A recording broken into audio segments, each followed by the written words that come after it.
6 students, 1 instructor, a journey of discovery is about to begin. They will join colleagues from around the world to participate in the first Model United Nations Conference to be held outside the United States. After traveling more than 6,400 miles from Seattle, they arrive at their destination, ancient Xi'an, China. Hey, 欢迎你们到中国来. Welcome to China.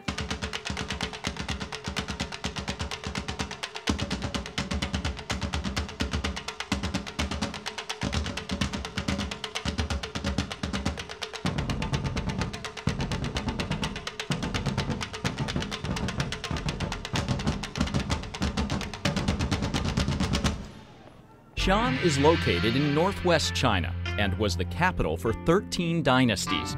Today, over 8 million people live in this 3,000-year-old city. One must definitely visit this city. It's a beautiful city and it's got a lot of character, and we are very glad that we are here. To come to these conferences, period, is very nice, but to have it in a country that is so important and becoming more and more important by the day makes it that much better. The city is home to several World Cultural Heritage Sites, including the City Wall, the Wild Goose Pagoda, and the famous Terracotta Warrior Army. For many of the students in attendance, this is their first time to China. And as excited as they are to be here, the students from Xi'an's Northwestern Polytechnical University are just as excited to be hosting them. To Xi'an, the charming Asian city, to participate in 2008 NMUN China Conference. I like this. Okay, that one's fine. So I think generally speaking, we're on the same page. We'll be good.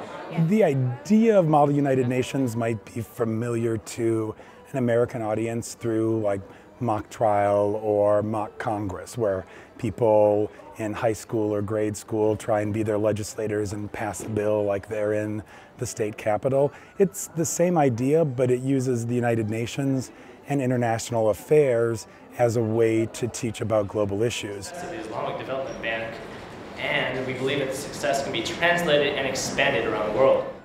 During the 4-day conference, each school represents a different country of the United Nations. And for the students of Bellevue College, they're acting as delegates from the Kingdom of Saudi Arabia. It's given me an interesting perspective on Muslim women, actually. I used to think of them as being more oppressed, but I've seen their view on how important it is to protect women and how much they really cherish them. It's interesting. Is there any, because it sounded like that was what Benin was looking for, development assistance.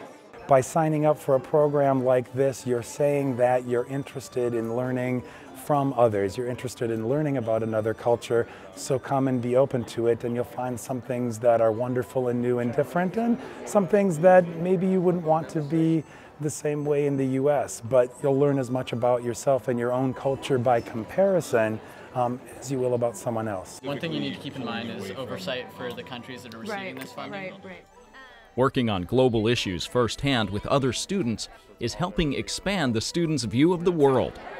You don't start to take things you have for granted, you start to appreciate what you have, and it really just opens up your mind to how different countries can work. It's almost like traveling the whole world in one trip. Which is something that can't be found in a textbook. I've learned more about China in 5 minutes speaking with a student from China than I feel that I ever would in a quarter-long history class. It helps show me that everybody's got their own ideas. You know, not everybody thinks the same, not everybody shares your perspective.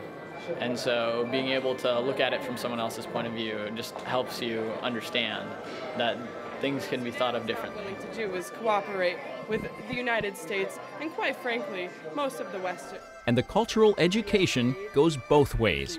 It's not only that we're here to learn about them, but once we're here, they have the chance to learn about us.